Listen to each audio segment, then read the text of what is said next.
बेलाच्या झाडाची. या भगवान शंकराच्या आवडीच्या व्यवस्था आहेत.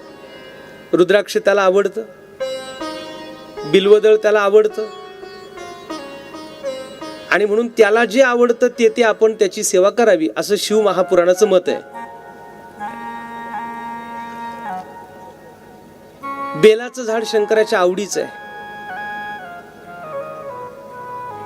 म्हणून जो कुणी बेलाच्या झाडाशी, त्याच्या मुळाशी बसून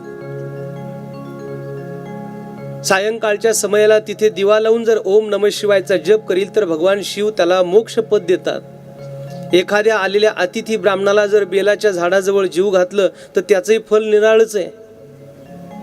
शिवरात्रीला आपण ती कथा ऐकत असतो. तो चंडीभिल नावाचा जो भिल्ल होता, तो शिकार करण्याकरता गेला होता. दिवसभर ज्या वृक्षावर